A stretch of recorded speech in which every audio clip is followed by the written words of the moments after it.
So I'm going to talk a bit about lessons that I've learned over the last few years in making apps. The babies part of this should hopefully not be as awkward as the conversation you had with your parents a few years ago. It should become pretty apparent why I've got making apps and babies in the title of my presentation.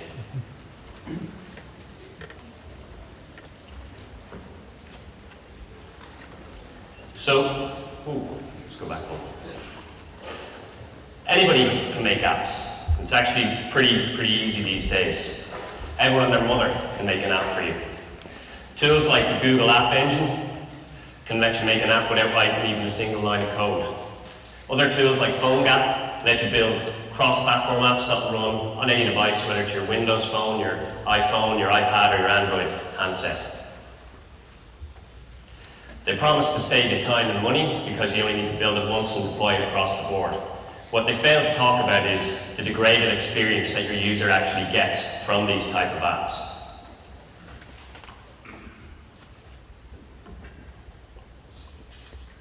There's always someone who will do it cheaper.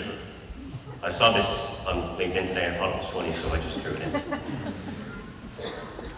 What's hard to do is to make quality apps.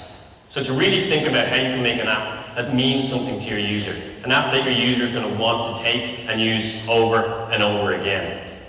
Look at the best apps that are out there today. Apps like Halo, Runkeeper, Soundwave, Facebook, LinkedIn, and so on. All of these apps took a huge amount of effort to build. I get people calling our office probably every week looking to build this simple app that's just like Halo. Halo took years to build and it took a lot of money. It took a lot of love to make an app that's good and that popular. Mark Zuckerberg famously said that one of the biggest mistakes Facebook have ever made, particularly in mobile, was betting on HTML5 over native apps, because they thought, well, we'll build once and deploy to all platforms, and that makes their life easier. And Facebook saw a huge amount of people churn and leave and stop using Facebook daily because the apps that they had provided were frankly crap. It's hard to get users to download your app. This is a snapshot from one of my company's iTunes accounts this morning. As you can see, over the last month, across 53 different iPad, iPhone, and Mac apps, the best day we had for downloads in total was less than 400 apps. It's even harder to sell apps. So that included every app that we've currently got for release on the App Store. If I change the filter there to sales, you'll see the chart actually drops significantly. So looking at that same period, we see that the best day of sales we actually had over the last month was just over 20. So doing some quick maths, saying 20 downloads a day at €2 each is €40 a day. For a month, that's €1,200. Let's take away Apple's 30%, and you've got €840. Minus some other taxes, etc. And the figures we're looking at, best case scenario that this company makes through selling apps on the App Store is about €600 a month, which in fairness is not great.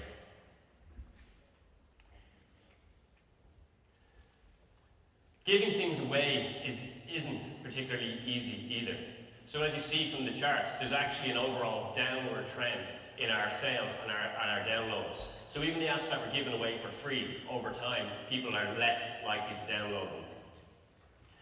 I wanted to use this account as a good example because most of the apps here are fairly dormant. We haven't actually updated them in probably about 18 months. And it's a good example of why just building an app and putting it out there isn't good enough anymore. And leaving your app to just dwindle is not going to bring you success.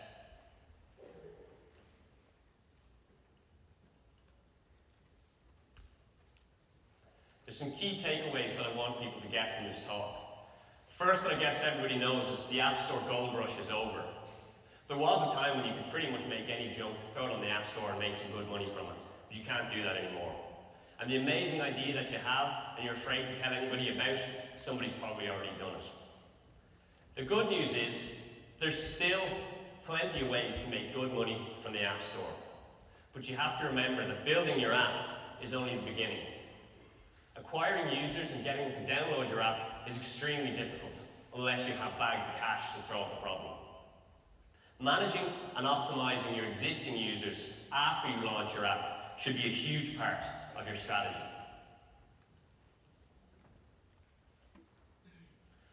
So what can we do? I want to talk about an app that we launched there a couple of weeks ago called Life in the Womb. It was developed by my company, Redwind Software, and another company called the Science Picture Company. Before I go into that, I guess one thing that annoys me sometimes when I go and see people talk is I always question, well, what does this person really know about the industry? What are their credentials? So I'd like to just take a couple of minutes to introduce who I am, what I do, and what my company does, and where we came from. Here I am, aged 4 in 1986. Myself and my best friend in play school, and we had an idea. We thought it'd be amazing to make video games and apps that millions of people all around the world could use and play.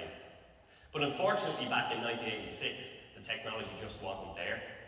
So it took a few years for the mobile industry to catch up and for us to be able to do what we really wanted to do. My name is Conor Winders. I'm on Twitter as at Conor Winders. I'm the CEO and co-founder of Redwind Software. I'm CEO by virtue of a coin toss. One of the nice things about a small company like ours is you can give yourself really important titles. I'm a DCU alumni. I've graduated from here in 2005, having done a computer applications degree specializing in software engineering. I absolutely love technology. I live and breathe technology. I've over 8 years working in high-volume back-end systems, building really boring software for telecoms companies. I've over 5 years full-time experience in iOS and mobile apps. I absolutely love Apple. I'm a self-professed, I'm not ashamed to say, Apple fanboy. I taught myself how to build iOS applications because I wanted to make something cool for the iPhone. Myself and my buddy thought it would be great to make a game, and we loved our iPhones, so we taught ourselves how to do it. Embarrassingly, some websites refer to me as a developer rock star, which, to be honest, most developers hate that sort of title, except when I'm around the office, and I want to tell people that they should be doing what I say. My co-founder is David McMahon. He actually brings the red to Redwind, despite some people claiming I have red hair myself. David also graduated from DCU in 2005 and did a multimedia degree here.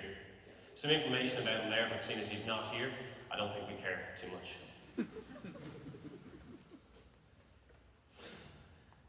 When I got Keynote for my iPad, I went a bit mad and learned all the different transitions you could do. So this is just a little walkthrough of where our company came from and where we are now, the steps along the way. So in 1986, as I say, myself, oh Jesus, I went too far. Anyway, myself and David have grown up together. We've known each other since we were kids, since we were in play school, and that's been wonderful for me to be able to have a business with my best friend, somebody who I can call an idiot and call me an idiot back, and together we make really, really cool stuff.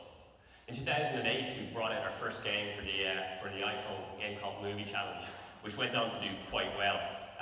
We basically built it to see what we could make and hopefully make a few quid in the process. But within a couple of months of that game coming out, other companies started contacting us, looking to have similar games built.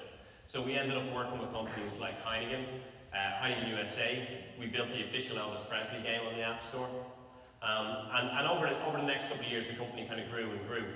For the first few years, from 2008 to about 2011, I guess, we were still working other jobs and doing this part-time. It was just the two of us, which was interesting when you're talking to huge companies like Heineken USA, and you're telling them how you're going to get your team to look into certain issues, when really it's just myself and David working in our boxer shorts from our bedrooms. So working for companies like Heineken USA was wonderful because it's, you can put up slides like this and everybody thinks, geez, those guys are really, really good, and it opens a lot more other doors. Our core has always been in games. The first apps we built were games that we kind of came up with ourselves and built.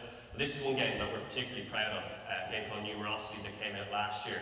Apple actually featured this around the world in the App Store and listed as one of the best of 2012. And in actual Apple stores, the physical locations around the world, this is installed on iPads as a demonstration of what the iPad can do. So that's pretty cool for us. And it's a nice game as well because it's a game aimed at kids to teach them the basics of maths. So it needs to be incredibly simple. The front end, the interactions need to be simple and intuitive, but the back end of it is actually still incredibly complex. So in some ways it's frustrating when you show the game to people and they think, geez, this is a lovely simple game. And you're going, well, if you knew what went into building this fucking thing. We work with companies in Ireland like Paddy Power, so we've probably worked on about 10 projects with Paddy Power to date. Two of our developers actually are helping build a lot of their products out there in the Paddy Power office itself. Working with Paddy Power then opened doors to some other companies, and a game that we worked on last year as well, the official Deal or No Deal game with Endemol. So Endemol is a company who owns Deal or No Deal and Big Brother and pretty much everything that's on television. So what's really cool about the Deal or No Deal game that we made is that it's actually a real money gaming app. So you can put in €2 and potentially win €20 real money back using your Paddy Power account. Again, a very complex app because it has to interface with gambling accounts and real money is changing hands. But and our job in building the interface was to make sure it was simple, that it was fluid, and it worked really, really well. This app was only released in a couple of countries in Ireland and the UK because of the real money gambling element to it. It was released on iPhone, iPad and Android, and across the board went to #1 in every app store. So our company has grown from just the two of us to 14 now. I've only got 12 people in that picture because 2 have only joined very recently and we haven't had our artists draw their pictures yet.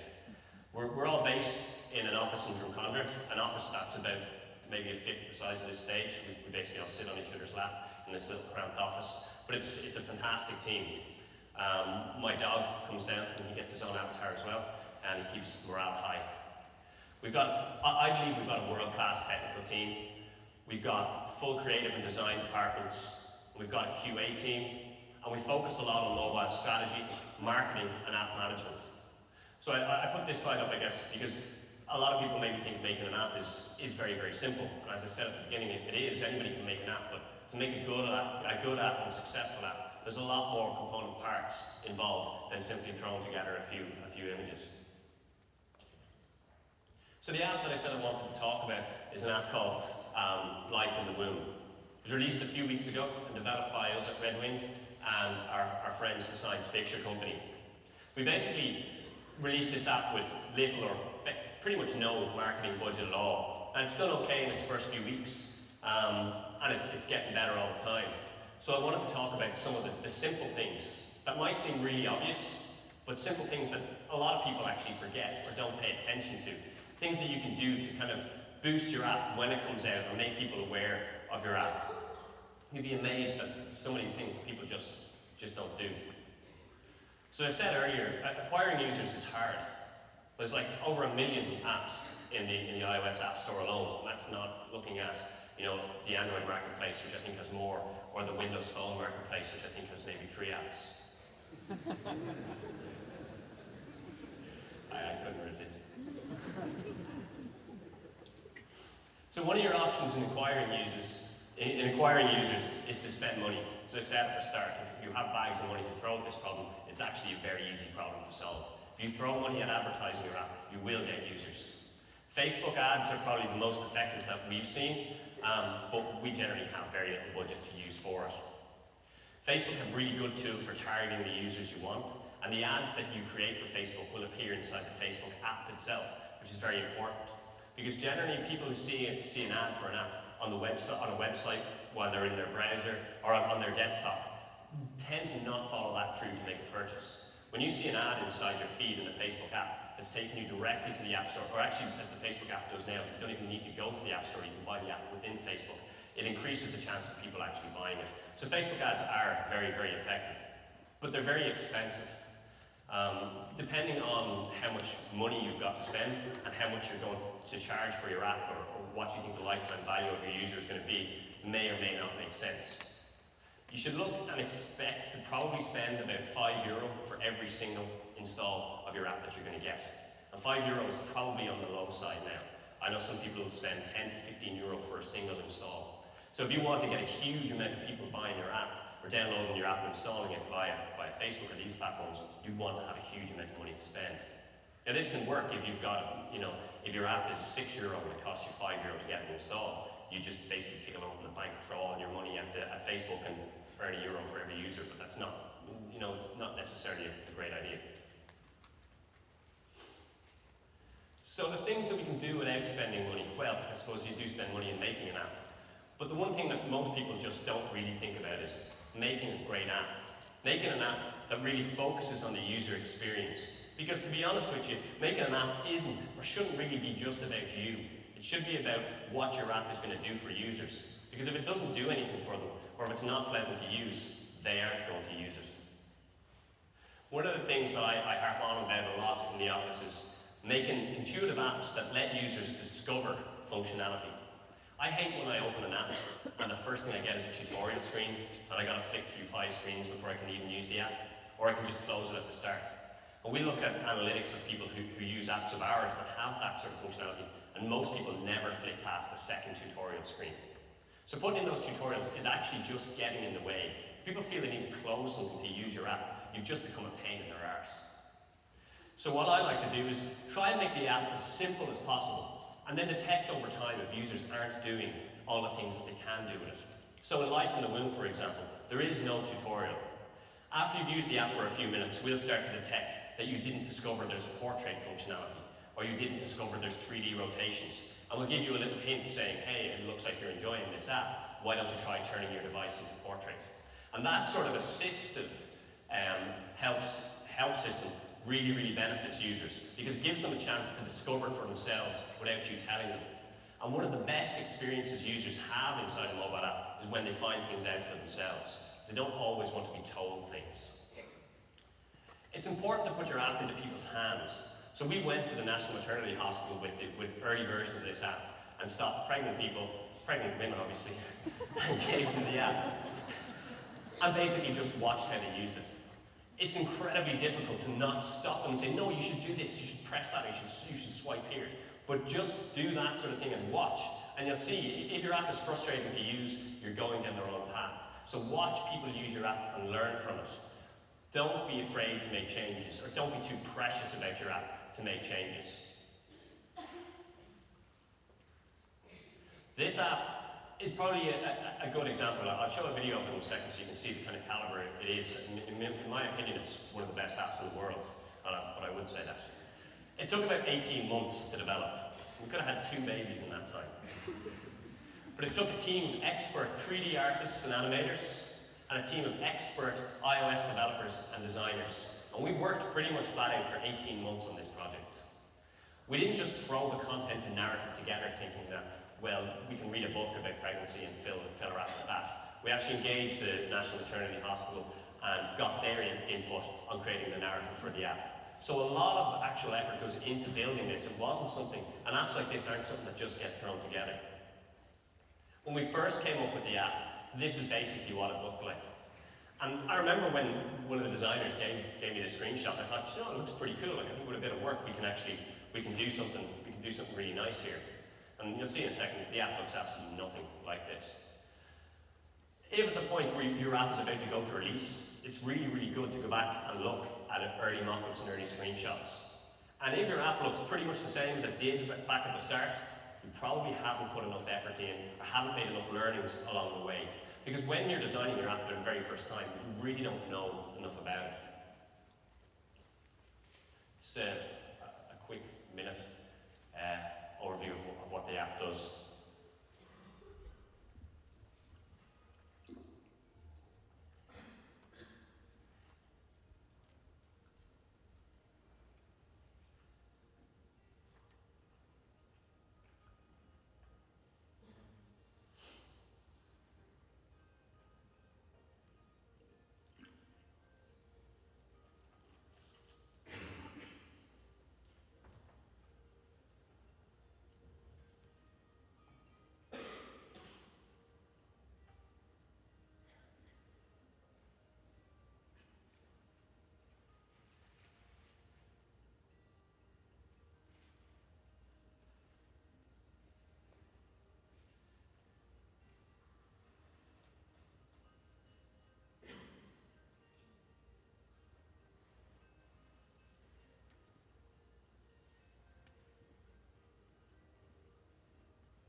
So you can see kind of what the app is about there. It's basically for expectant parents to show them everything that's going on inside the womb for the 40 weeks of the pregnancy.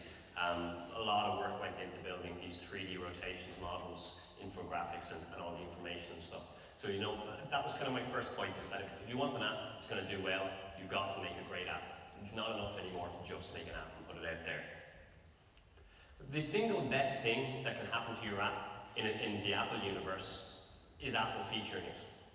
So if Apple like your app and decide to feature it in the App Store, give it a banner, it will do absolute wonders for your sales or your downloads. There's a few tips. We've had a few apps featured by Apple over the years, and this was just a few tips on the sort of thing you should be doing to get Apple to notice your app. They love apps that use their latest technology. So when iOS 7 was announced in the summer, our app was, you know, over a year in development at that point, and we scrapped most of the interface and redid it using the core concepts of iOS 7. I was over at a meeting with Apple a few months ago, and they basically said to a room full of developers that if you make your app iOS 7 only and focus on the iOS 7 guidelines, they'll pretty much guarantee a feature. So Apple are desperate to showcase the new things that they're doing, and apps that showcase that for them, they love. Apple love iOS exclusives. So when we sent them screenshots of this app, and we sent them our press release, they actually came back to us a few days later with an altered press release that I put in the line available exclusively on the App Store, which, you know, it was going to be available exclusively on the App Store for a while anyway, but it just shows they don't want you making your app and putting it on Android or putting it on a Windows Phone, because they want to be able to say, hey, look at this amazing app that's only available, and you need an iPad to get it. So if you can kind of say to Apple that this app is going to be on iTunes or on the App Store only for, you know, exclusively for 6 months or so, they absolutely love that sort of thing. And they love advance notice. So as soon as you can tell Apple about your amazing app that you're going to release, you've got to try and find a way to contact somebody in there and let them know about it. I guess one of the hard things to do is actually finding somebody in Apple. So you can turn up at conferences like this, and generally there may or may not be people from Apple here, but they won't make themselves known. So it can be difficult, and most people who have contacts inside Apple guard those contacts with their life. They don't want to give them away in case it ruins their own chances of being featured later on. But there are still ways. I mean, Apple are still reachable, and if your app is going to be great, it's something that you really, really want to do, is try and get in touch with them and see if they'll give you any kind of feature. So an app that we worked on in the past, this gives an example of the sort of impact being featured by Apple has on your sales. Compared to the week before Apple featured it, we had an 855.5% increase in sales for the week that Apple actually featured it. So it's huge, and there's nothing else that's going to give you that kind of visibility or traction. Building a website is really important, and a lot of people just don't bother to do it, or they build a really crap website. One thing we did, we built our website and had it live weeks before our app came out. And a lot of people thought that was weird, because they go, oh, what if somebody tries to make the same app as you? Well, no one's going to make an app that took 18 months in a few weeks. And to be honest, there's tons of these apps out there anyway. We believe that what we're doing is good enough that putting it out in advance will get people excited. So we had the ability on the website to basically sign up and tell us when this app was going to be released. And a surprising amount of people actually go and do that. So then on day one, you can tell those people and start to move yourself up the charts very, very quickly. This is also good in another respect, in that it can kind of tell you if your great app idea isn't all that great. Because if you put a website up there early enough and see that nobody's coming to your website, or the people who go to your website aren't signing up to find out about when your app is going to be released, probably means you're building an app that nobody actually wants. So it can be a good way of figuring out, stop what you're doing and pivot onto something else. People don't care about text, they care about visuals. So on your website, make sure you've got great images, great screenshots of your app, and video if at all possible. Make sure that your website works really well on whatever device you're targeting. So we made this app for iPad. Obviously it works really, really well on iPad, but you would be amazed at the amount of people who releasing an app, say for iPhone or iPad, that, you know, obviously those devices don't play Flash. People will build a Flash website to promote their app, which is obviously absolutely ridiculous, because people going to the website on their phone are not going to be able to see anything and are going to think you're an incompetent fool. If people say nice things about your app, make sure that that's front and center on your website. Make sure that you're telling people all the nice things everybody else said. I know myself, I'm much more likely to listen to quotes from other people about an app than the developer themselves, because what developer isn't going to tell you that their app is the best thing ever made? Just give you a quick example of what's on our Life in the Womb website. You can see does this work? Cool. So you can see right here on the main images, we always include any nice quotes, and that's a particularly good one. Life in the Womb is a visual masterpiece. We have the video just down below the fold. We have an area for users to sign up and look for more information. We have an area at the top for downloading press kits, screenshots, and that sort of thing. And the website itself obviously works really well on iPad. So as well as optimizing your website, you should optimize your App Store listing. And this is another thing. We worked on that for a client recently, basically an app that got rejected by Apple for not having enough native functionality and so on. So we were revamping the app for the client. When I went and I looked at the App Store listing that the previous developer had put in, it's for a pizza company. I won't say what pizza company, but it basically said, order your pizza. That was the entire App Store description, which, you know, if I'm Apple and I'm reviewing an app, I'm going to go, well, whoever built this doesn't give a shit about what they're doing, so why would why do we want this crap on our App Store? So making your App Store listing good is very important for Apple, but also for users who may potentially buy your app. Your app icon is the most important graphic in your entire app. It's the first thing anybody's ever going to see before they see screenshots. If users actually go and download your app, it's the first thing they see every single time they go to open your app. It's the thing you want to stand out on a user's device, so that when they're flicking through their 30 or 40 apps that everybody has, your icon is always standing out as the thing, oh yeah, I love that app, I'm going to open that. In the App Store, you get the opportunity to put up 5 screenshots of what your app does. Don't waste them.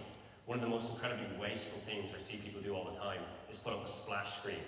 So it would be the equivalent of us putting a screenshot in the App Store that said Redwind Software. I mean, who cares? It doesn't tell the user anything about the actual app itself. So you use your screenshots to really show the user what the app is going to do for them. And you don't need to have just plain screenshots. You can decorate them, you can put text around them, put iPads, whatever devices you want into the screenshots, and make them stand out from, versus what everybody else is doing. Again, people aren't mad for text, but with the App Store description, there's only ever a tiny bit of it shown in the first place. So you can see here, I think, yeah, here, and we've got a little more button down the bottom right. Basically, nobody ever clicks that more button. Even if you think it's the best app ever, you're going to buy it. You pretty just buy it and don't bother clicking the more button. So you optimize the way you lay out your text in the App Store. Again, if people say nice things about your app, put that front and center. Put that above the fold so it's the thing that people actually read.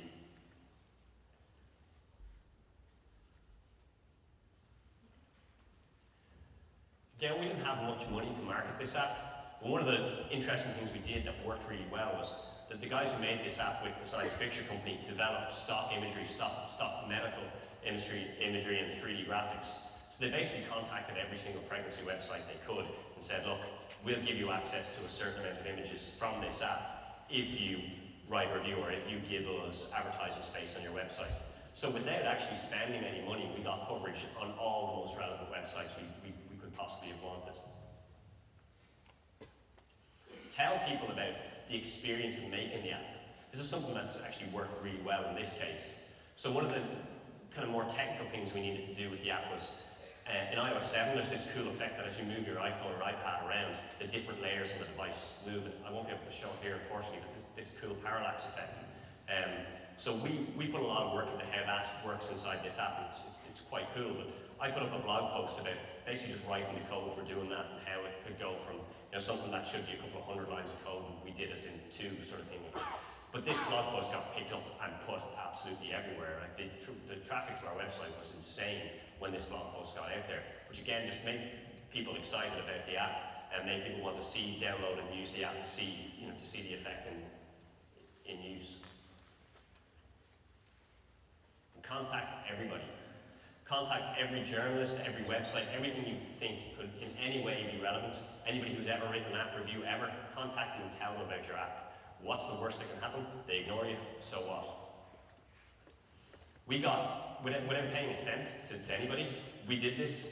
We got coverage in like some of the biggest websites in the world. So Gizmodo had us as one of their apps of the week. Gizmodo's one of probably the top 5 tech websites in the world.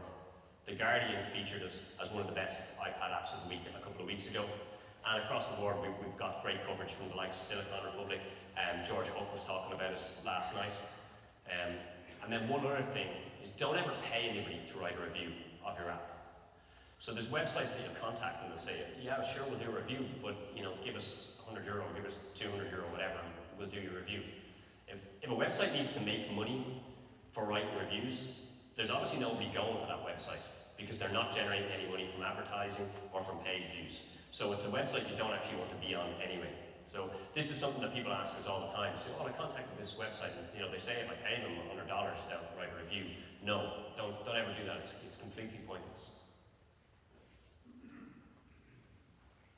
Another thing Apple do is they give you promo codes. So for every version of your app, Apple give you 50 promo codes, which basically allow somebody to download the app for free.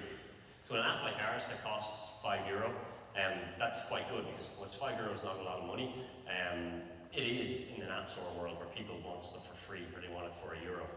So being able to give away free copies is great, but make sure you use them wisely. And one thing most people don't realize is these promo codes are available before your app is actually released if you want.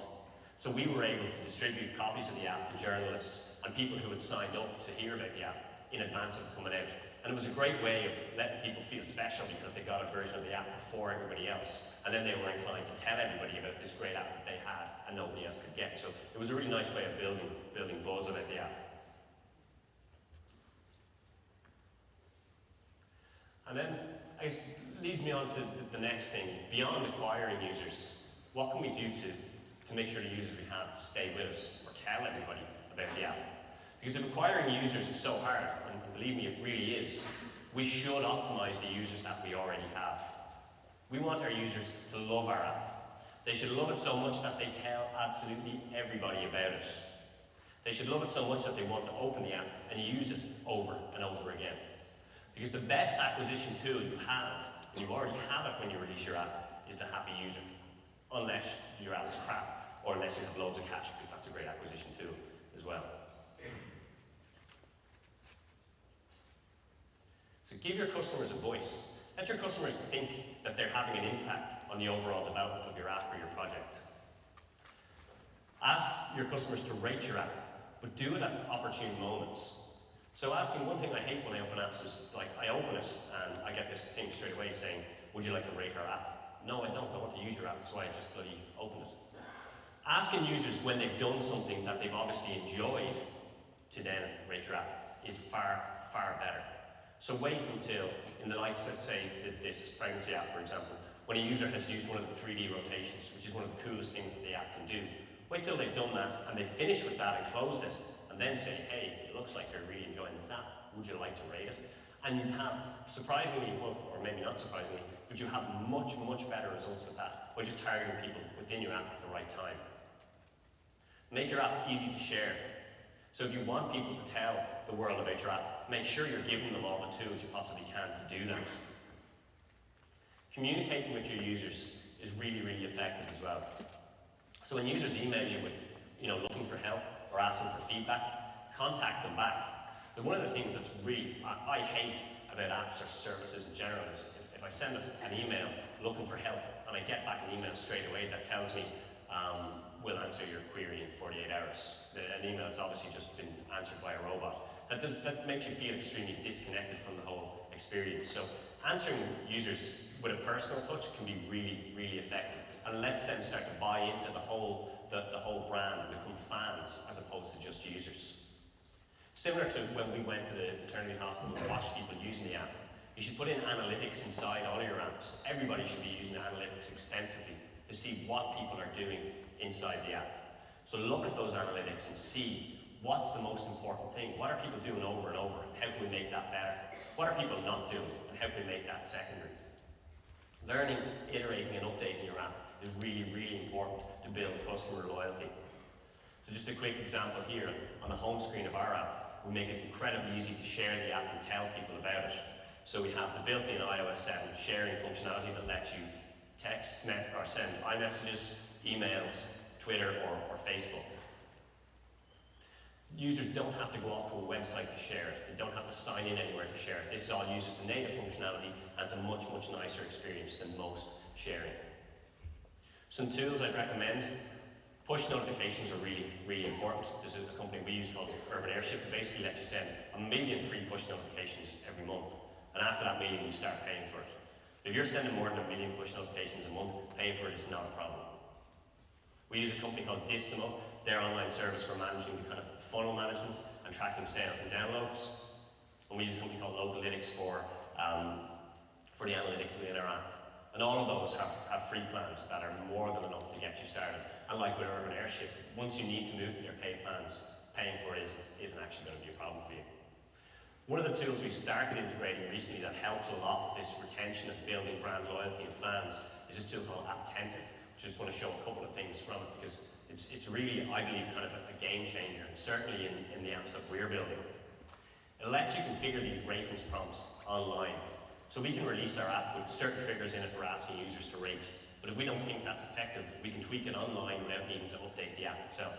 So that in itself is a really, really nice touch.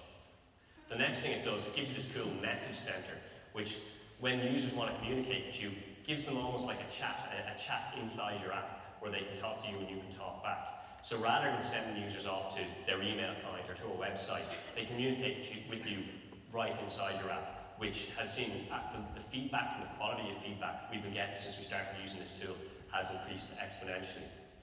It lets you send out in-app surveys, which again is really, really cool to be able to actually inside your app quickly just pop up something and say, you know, would you prefer if we put in a kick counter as our next functionality or scan pictures or whatever, and really gauge quickly what users of your app want to proactively ask them. It gives you a great channel for doing that. And then another thing it gives you that's nice is update messaging. So one of the big problems with iOS 7 from a developer's point of view is that apps update automatically in the background. So now you've lost a really important chance to tell your user, hey, you know all that cool functionality you wanted? Well, we built it.